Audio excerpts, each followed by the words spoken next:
Now, with treatment of the critically ill exotic companion mammals is complicated by several factors. First, which being the small size. We've already seen that the small size can make the diagnostic part of the dealing with this species a bit more challenging. It can make interpretation of, for example, radiographic images more challenging, and can make treatment a bit more challenging as well. But on top of that, we've got several other complicating factors, including the physiologic diversity. The anatomy and the physiology of many of these species is completely different compared to that of dogs and cats. So if most of you are familiar with the workup and treatment of many of the gastrointestinal disorders in dogs and cats, there are many features that differ quite significantly in these guys compared to more common species, including, as I said, the gastrointestinal physiology, which can make interpretation of radiographic images a bit more complicated, that can hinder taking ultrasonographic pictures of these guys as well. So it can definitely make dealing with emergency cases a bit more challenging. Obviously other factors that might complicate our job is the lack of research and clinical data, which means that sometimes we can't refer to something that has been done in the past. We can't look at what is the recommended treatment for a certain condition, because there isn't very much out there regarding these species.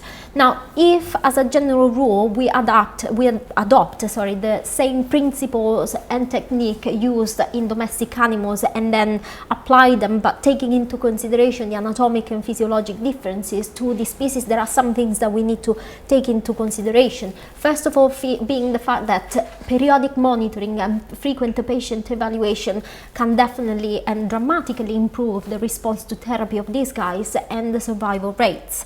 These guys, we've already mentioned it before, have a very high metabolic rate, complications occur faster, so it means that deterioration of an already critical patient sometimes occurs very, very fast. Another thing that we need to take into consideration is that many of these species do not vomit, so this cannot be taken as a comparison to determine the severity of a certain condition. We can't fast them, for example, so that's another difference that we need to take into consideration as well. Now, identifying and triaging the critical ill patient is quite complicated in the majority of cases, because we've already seen it, they are prey species, they tend to disguise clinical signs of disease or pain, so by the time they are presented to a veterinary practice, the disease stage is already quite advanced.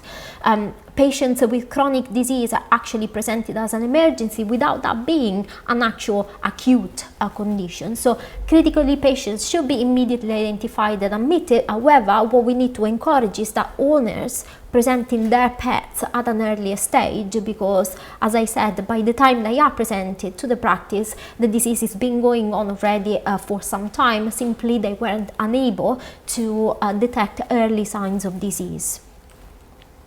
So, which are the common symptoms for which critically ill rodents may be presenting? Now, chromodacryuria is simply a porphyrin ocular discharge. This is a common and normal physiologic finding in many of these species, but usually the discharge is not evidently seen, simply because a healthy patient and a healthy rodent cleans himself, grooms himself, and therefore the red staining is not visible. Now, chromodacryuria is not a specific sign of disease. It's simply an indication that the patient is stressed, that there is an underlying disease. It means that we need to investigate to find out exactly what is going on. Now, as you may notice, the majority of these symptoms are quite unspecific. So, unkept coat, weight loss, reduced appetite to anorexia. So, they don't point towards one single disease condition, but they are very general, very unspecific. It means simply that we need to try and identify the main reason why a rodent is presented in this condition.